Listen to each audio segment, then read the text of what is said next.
The playtest, such a crucial part of game design, but it's also one of the hardest things to do as well. It can be really scary to go out and show other people your game, or you might not even have anyone you can show it to, but that's okay. While it's very important to show other people your work, there are still ways you can test your game on your own.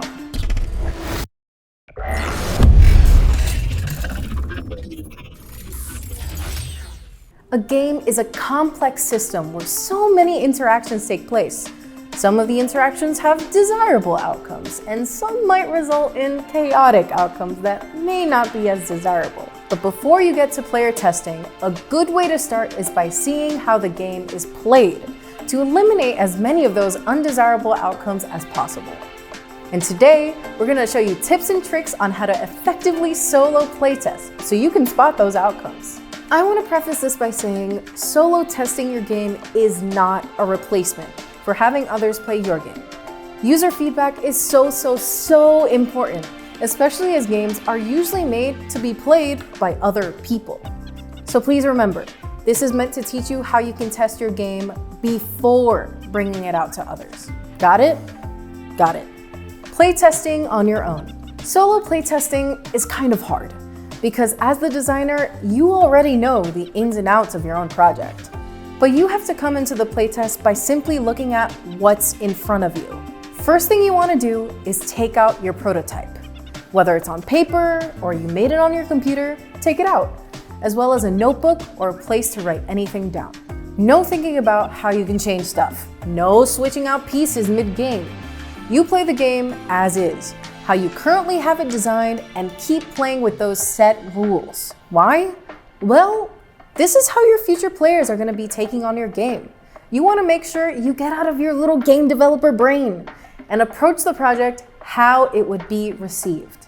This is what we generally like to call the will it play test, where you're not trying to win the game. You're just trying to figure out if the game works. No polishing, no nothing. Just answering whether it even works and if it's fun the way it does. Do the mechanics you actually set forward interact in an interesting way? You know, as a designer, you can spend all the time you want in a document, writing down how it would work, how it'd play, why it's interesting, but it isn't until you sit down and actually play it, you'll truly know how your design presents itself. And sometimes the way you imagine your game isn't exactly how it'll play. And this is why testing is so important. Just because something may not work isn't your problem as a game designer. This is just something that is gonna happen. So these playtests are gonna help you design around anything that may not be adding up. Next, when you're playing your game, make sure to take notes, please. If you notice something is not working, well, make note of it. When you finish your first playthrough with the original set of rules, play again. But this time, add one change that you feel would make things better. Play with that change and see how it goes.